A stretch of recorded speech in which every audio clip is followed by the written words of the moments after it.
Hey there, fellow book lovers. Welcome back to Bookburst, the channel where we dig deep into the world of literature and bring you the most fascinating insights from some of the best books out there. Today, we're going to dive into a true classic in the world of psychology and influence, Robert Cialdini's Influence, The Psychology of Persuasion. This book has been shaping the way we think, act, and most importantly, how we're persuaded for decades now. If you've ever wondered why you feel compelled to make certain decisions, or why some people seem to have a magical ability to get others to do what they want, this book has the answers. So grab a coffee, settle in, and let's unpack the 6 powerful principles that can shape our behavior in ways we don't always realize. The first principle Cialdini introduces is reciprocity. This idea is simple, but incredibly powerful. In short, when someone gives us something, whether it's a gift, a favor, or even just a compliment, we feel obligated to return the favor. It's not something we think about consciously most of the time, but it's deeply ingrained in us as a social species. If you think about it, reciprocity is really the glue that holds communities and relationships together. For instance, if a friend invites you over for dinner, you're probably going to feel the need to reciprocate by inviting them over to your place next time. Or, if someone does you a small favor, you'll likely go out of your way to help them in the future. This isn't just about being polite. There's a deeper psychological mechanism at play here. Cialdini points out that marketers and companies have mastered the art of using reciprocity to their advantage. Think about the last time you received a free sample at a store. You didn't ask for it, right? But once you've accepted that small gift, even if it's just a bite-sized piece of chocolate or a tiny bottle of lotion, you feel a subtle pressure to give something back.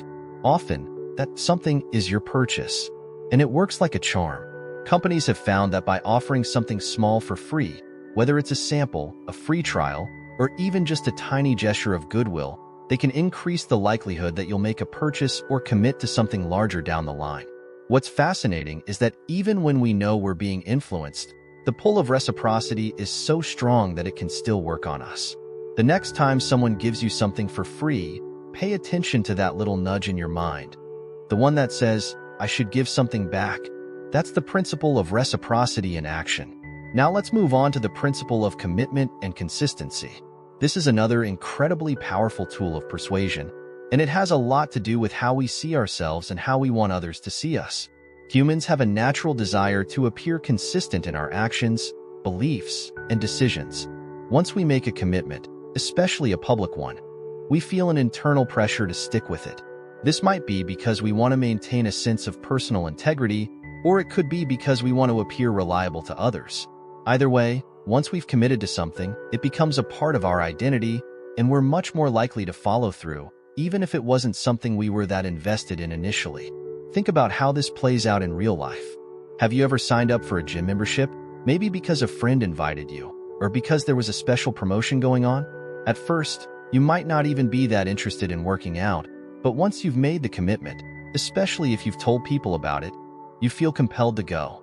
And once you start going, even if you don't love it, you keep at it because you've told yourself, I'm the kind of person who goes to the gym now.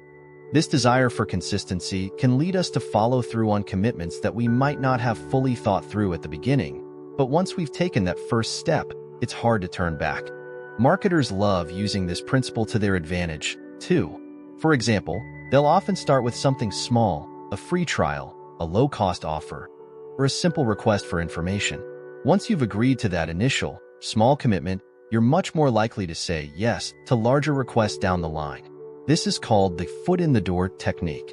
Essentially, if someone can get you to agree to something small, they've got their foot in the door, and it becomes much easier for them to get you to agree to something bigger.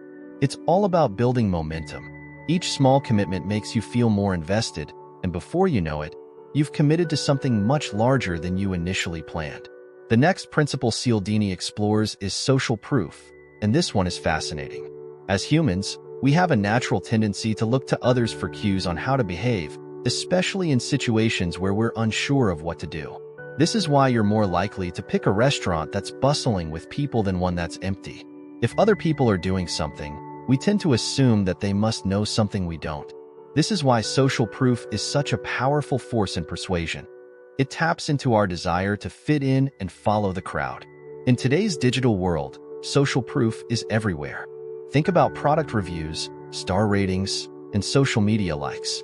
When you're shopping online, how often do you check the reviews before making a purchase?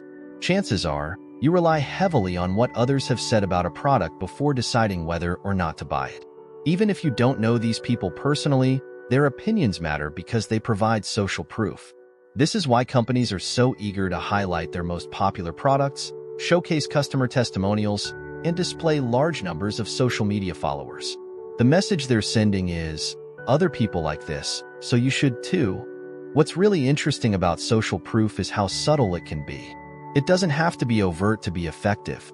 Even just seeing a line of people outside a cafe can make you think, that place must be good, without anyone explicitly telling you so. In fact, sometimes the less direct the influence, the more powerful it is. We don't always realize we're being influenced by social proof, but it's shaping our decisions all the time. Moving on to the principle of liking. This one is perhaps the most intuitive of all the principles, but it's no less powerful for its simplicity. The basic idea is that we're more likely to be influenced by people we like.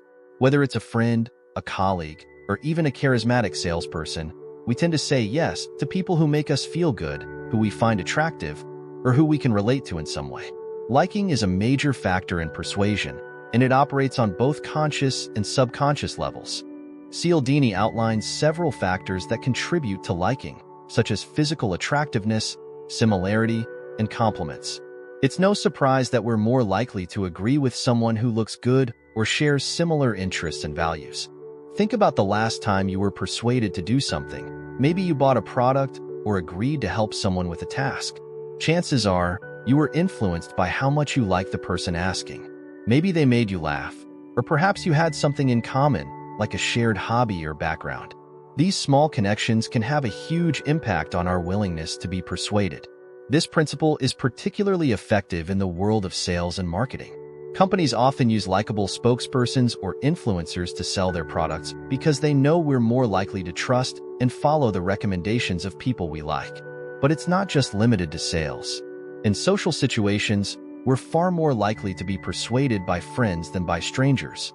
If a friend recommends a movie or a restaurant, we're much more likely to check it out than if a random person suggests it. That's the power of liking. When we like someone, we trust them, and that makes us more open to their influence. Now let's talk about authority. This principle taps into our deeply ingrained respect for authority figures.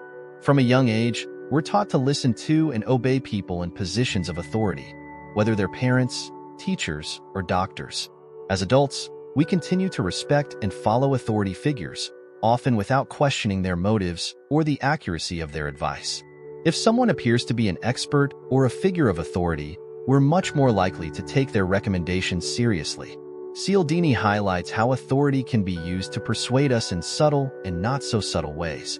For example, doctors in commercials or advertisements, even if they're just actors dressed as doctors, can make us believe that a product is scientifically proven or medically endorsed. Even though we know they're not real doctors, the mere appearance of authority can be enough to influence our decisions. This is why businesses often try to associate themselves with authority figures, experts, or institutions to build credibility and trust. The principle of authority goes beyond just formal positions of power. It can also be tied to expertise or experience. For instance, you're more likely to trust a mechanic's advice about your car than someone who doesn't know much about vehicles. The same applies to any area where someone is perceived as knowledgeable. We defer to those who we believe have the right information or expertise, often without fully scrutinizing whether their advice is in our best interest. Finally, we come to scarcity, the principle that states we place a higher value on things that are rare or in limited supply. If something is scarce, we tend to think it's more valuable or desirable, and we're more likely to want it. This is a principle that advertisers and marketers use constantly to create a sense of urgency. Think about phrases like limited time offer or while supplies last. They play directly into the idea that if you don't act now, you might miss out on something important. Scarcity taps into our fear of missing out, or FOMO, and it's incredibly effective in driving us to take action. Even if we're on the fence about making a purchase or decision, the idea that an opportunity might be slipping away can push us to commit.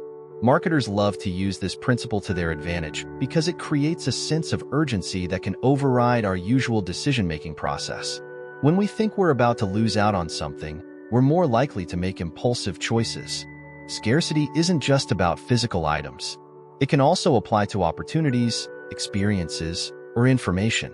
For instance, if we hear about an exclusive event or a once-in-a-lifetime opportunity, we're much more likely to take action, even if we're not entirely sure we need or want the experience. The fear of missing out is a powerful motivator, and scarcity plays on that fear to influence our decisions in ways we might not even realize. With these 6 principles, reciprocity, commitment and consistency, social proof, liking, authority, and scarcity, you're now equipped to recognize the subtle ways in which persuasion works in your daily life. Whether you're making a purchase, agreeing to a favor, or simply navigating your social interactions, these principles are shaping your decisions more than you might think.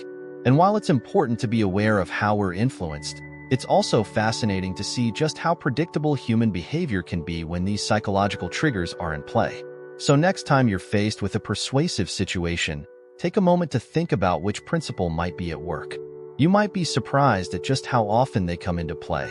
Until next time, keep reading, keep learning, and stay curious.